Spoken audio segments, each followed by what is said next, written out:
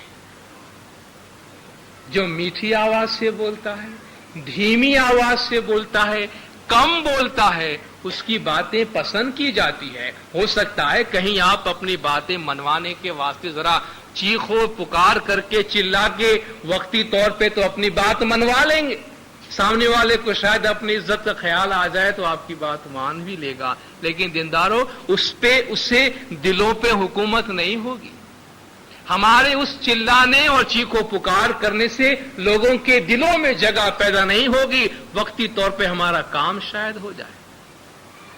وقصد فی مشیک واغضض من صوتک ان انکر الاصوات لصوت الحمیر. پتہ نہیں خدا کو کیسے یہ بات کہنا ضرورت پیش آئی یہاں پہ کہ آوازوں میں سب سے بری آواز گدھے کی ہے. یہ تجربہ تو ہمارا بھی ہے اور قرآن شریف خود بھی کہتا ہے وَعِبَادُ الرَّحْمَنِ الَّذِينَ يَمْشُونَ عَلَى الْأَرْضِ حَوْنًا وَإِذَا خَاطَبَهُمُ الْجَاهِلُونَ قَالُوا سَلَامًا. خدا کے جو بندے ہیں, عابد جو ہیں خدا کے, رحمان کے جو بندے ہیں, یمشون علی الارض ہونا, زمین پر بڑے آرام سے دھیمے چال چلتے ہیں. اور جب کوئی جاہل سے سابقہ پڑ جاتا ہے, اگر سامنے کوئی ایسا آدمی مل جائے جو خامخواہ اسے پریشان کرے, چھیڑے, کہتا ہے قالوا سلاما, تم پہ خدا کی سلامتی ہو, افسوس ہے کہ میں تم جیسا نہیں بن سکتا ہو, تمہارا راستہ علیحدہ ہے, میری راہ جدا گانا ہے. اس قسم کی بہت ساری اخلاقی تعلیمات قرآن شریف میں دی ہوئی ہے. چند مثالیں آپ کے سامنے پیش کی اور اسی کی مثال میں گنان سے آپ کو دیتا ہوں. کوئی کینی ماں کرشو نندا. آپ نے سنا ہے کہ نندا ہے دھرم جائش. جہاں نندا ہو, جہاں غیبت ہو, اس میں سے دھرم چلا جاتا ہے. تو نندا غیبت سے ہمیشہ دور رہنا چاہیے, اور نندا غیبت کس کو کہتے ہیں وہ معلوم ہونا چاہیے. ہم ساتھ میں کبھی دو چار آدمی جمع ہوتے ہیں تو اکثر ہماری عادت ہوتی ہے کہ ہمارا موضوع سخن یعنی سبجیکٹ آف ڈسکشن ہمیشہ کوئی ایسا آدمی ہوتا ہے جو اس میں حاضر نہیں ہوتا ہے. اس لیے برائے مہربانی اس قسم کی گفتگو سے پرہیز کرنا چاہیے, کیونکہ وہیں سے نندا کی اور غیبت کی لائن شروع ہوتی ہے. کوئی کینی ماں کرشو نندا, گتمائے آوی نے کرو ہے زندہ. کبھی کسی کی غیبت نہ کرنا, گلا نہ کرنا. جرے ویرا میٹھڑو آئی بولو, ویرا نمی کھمی ہو یار چالو. کہ میرے بھائیو مٹھاس سے بات کرو اور بڑی حلیمی سے جھک کر لوگوں کے درمیان عاجزی اور انکساری سے چلو. تمہاری زبان کی قیمت ہوگی, تمہاری زبان کی قدردانی ہوگی, لوگوں کے درمیان تمہارے عزت, تمہارے شرف میں اضافہ ہوگا. میٹھے وچنے بولاؤ ویرا, تو تمہارا موڈھا ماہے جل کے ہیرا. مٹھاس سے بولو تو لوگ تمہارے پاس آ کے بیٹھنا چاہیں گے, تمہاری بات سننا چاہیں گے. اپنا تھکی جو نانے رو رائی یا اپنا تھکی جو نانے رو ہوئے, کئی بلاؤ تینے موٹے رو بھائی, تم سے چھوٹا بھی ہو اس کو بھی بڑا کہہ کے بلاؤ. اس سے تم چھوٹے نہیں ہو جاؤ گے, اس سے تمہاری اپنی بڑائی لوگوں کے سامنے ظاہر ہوگی. بڑا, سب سے بڑا تو وہ ہوتا ہے جس کو اپنی بڑائی پہ بڑائی نہ ہو اور لوگوں کے سامنے وہ جھک کر عاجزی اور انکساری سے چلنا پسند کرتا ہو. ایک بڑی خوبصورت بات ہمارے پیر نے گنان میں بتائی کہ دیٹھڑا دوش بھائی کسی کو نہ دیجیے. نندا کی بات میں ہی آتی ہے کہ ہمیں تو اگر ہماری نظروں نے کسی کی برائی دیکھی ہے اس کو بھی بیان کرنے کی منائی ہے. ڈٹھڑا دوش بھائی کسی کو نہ دیجیے تو اڑ ڈٹھا کیوں کر دیجیے. بھئی تم نے کسی میں کوئی برائی دیکھی تو بھی آنکھوں پہ پٹی باندھ لو کہ جیسے تم نے کچھ بھی نہیں دیکھا. تو پھر اندیکھی باتیں کس طرح بیان کرتے ہو. نارملی جب خدا نہ خواستہ ہم کسی کی برائی بیان کرتے ہیں, کسی کا عیب ظاہر کرتے ہیں, تو ہمیشہ ہمارا سورس آف انفارمیشن بڑا کمزور ہوتا ہے. Source of information strong reliable ہونے کے باوجود ہمیں بولنے کی اجازت نہیں ہے. پھر بھی جو ہم لوگوں کے بارے میں باتیں کرتے ہیں ہمیشہ بہت ہی ضعیف قسم کی, کمزور قسم کی ہمارے معلومات ہوتی ہے. ہوا کہیں سے نکلی, افواہ کہیں سے پھیل گئی, ہم نے اپنا فرض ادا کر دیا کہ ہم نے یہ سنا اور یہ پہنچا دیا دوسرے کو. ہماری ڈیوٹی یہ ہے کہ جو ہی کسی کے بارے میں کوئی بات سنو انتظار نہیں کرو, پہنچا دو کسی دوسرے کو جا کے تاکہ تمہارے فرض کی ادائیگی ہو جائے. دیندارو یہ ہمارا فرض نہیں ہے. خدا نے جو 2 کان دیے اس لیے نہیں دیے کہ یہاں سے جائے دوسری جگہ سے نکل جائے, یا ہم نے سنا منہ سے بول دیا. خدا نے یہ کان زبان ہمیں اس لیے نہیں دیے. سننے کا موقع آ گیا. قرآن بھی کہتا ہے وَهُمْ عَنِ اللَّغْوِ مُعْرِضُونَ. کہیں کوئی جھوٹ ہو رہا ہو, کہیں کوئی برائی ہو رہی ہو, کہتے اٹھ کے چلے جاؤ. نندا تھائے ત્યાંથી ઉઠીને જઈએ. وَهُمْ عَنِ اللَّغْوِ مُعْرِضُونَ. وہ برائی سے اٹھ کے بھاگ جاتے ہیں. کہیں ہم بیٹھے پتا چلا کوئی کام کی باتیں نہیں ہو رہی, کسی کی برائی ہو رہی, اٹھ کے چلے جائیں. مجبوراً کبھی کسی کی برائی سننا پڑی تو دونوں کان سے سن کے پیٹ میں جمع کر لیں, زبان سے اس کو نکالے نہیں. اس کو کہتے ہیں کسی کے عیب کو چھپانا, کسی کی باتوں کو اپنے دل کے اندر چھپائے رکھنا. ہمارے اخلاقی تعلیمات کا یہ بہت بڑا حصہ ہے, اور اس کا اثر ہماری روحانی ترقی میں, اس کا اثر ہماری باطنی اور روحانی ترقی پر بہت زیادہ پڑتا ہے. صرف ایک اور نقطہ 1-2 منٹ میں بیان کر کے دینداروں آج کا لیکچر ختم کرتا ہوں. قرآن شریف میں خداوند تعالیٰ نے دنیا کے بارے میں جو ذکر کیا, دنیا کی حقیقت کے بارے میں, خدا فرماتا انما الحیات الدنیا لعب و لہو. دنیا, یہ دنیا کی زندگی کھیل کود اور تماشا ہے, بچوں کا کھیل ہے اور کچھ نہیں. وما الحیات الدنیا الا متاع الغرور. دنیا کی چیزیں کیا ہے؟ محض دھوکہ دینے والی چیز. دھوکہ دینے والی چیز جسے ہم حقیقت سمجھتے ہیں لیکن حقیقت نہیں ہے. کہا گیا کہ الناس نائمون. دنیا میں جب ہم زندگی گزارتے ہیں تو ایسا ہے جیسے ہم سوئے ہوئے ہیں. جب ہماری موت آئے گی تو ہم جاگیں گے اور ہماری حقیقی زندگی شروع ہوگی. فرماتے ہیں یہ دنیا کے اندر جس طرح زندگی گزار رہے ہیں ہم, وہ خواب کی طرح ہے. اور جس طرح گنان میں ہمیں بتایا گیا کہ دنیا چلتر دیکھ کے بندے متو جائے رے بھلائے, سپنا ترنو پیکھنو بندہ تیسا آرے سنسار. کہ یہ دنیا جھوٹھی رے دنیا تمہیں کائیں بھولو, چھوڑو تے من نہ اندھیرا. یہ تمہارے دل کا ہے اس کو دور کرو, جھوٹھی دنیا کے ساتھ پریت نہ کرو, محبت نہ کرو. یہ دنیا محض ایک کھیل تماشا ہے, خواب کی طرح. خواب کے اندر بہت ہوتا ہے. خواب کے اندر بھکاری راجا بتا ہے کیا کیا نہیں ہو جاتا, غریب آدمی امیر بن جاتا ہے. لیکن جب آنکھیں کھلتی ہیں کچھ بھی نہیں ہوتا. اسی طرح یہ پیر فرماتے ہیں عالم خواب ہے. جتنی بھی بڑائی کرے, جتنی بھی باتیں کرے, جتنی بھی آگے سے آگے نکلنے کی نہ ہو, یہ سب خواب دنیا کا کھیل تماشا ہے. حقیقت تو اس وقت شروع ہوگا یہ آنکھیں بند ہوگی اور ان آنکھیں کھلے گی جب یہ دنیا کا پردہ گرے گا اور اس دنیا کا پردہ شروع ہوگا. یہ تعلیمات ہمارے پیر دائیوں کی گنانوں کے اندر ہے, جن کو عنوانات اور بہت سارے باتیں اور بہت ساری ہیں. ہماری کوشش بھی اپنی جگہ پہ تو بہت ناقص ہے, پھر بھی جو باتیں سامنے تھی وہ سب تو آپ کے سامنے پیش نہیں کر سکا, کیونکہ وقت کی پابندی کرنا ضروری ہے اور پابندی میں رہنا ہمارے لیے بھی اچھا, آپ کے لیے بھی اچھا ہے. صاحبان نے آپ کے سامنے بولنے کا موقع دیا. اسماعیل ایسوسیشن نے یہ کام آپ کے لیے بنایا جس میں ہمیں آپ کو بولنے کا موقع ملا. آپ سب نے بہت اچھی حاضری دے کر ہماری حوصلہ افزائی کی. ہمیں آپ کی سے بہت خوشی ہوئی. اس موقع کمرے صاحبان کا, اسماعیل ایسوسیشن کا اور آپ سب کا بہت بہت شکریہ. یا علی مدد.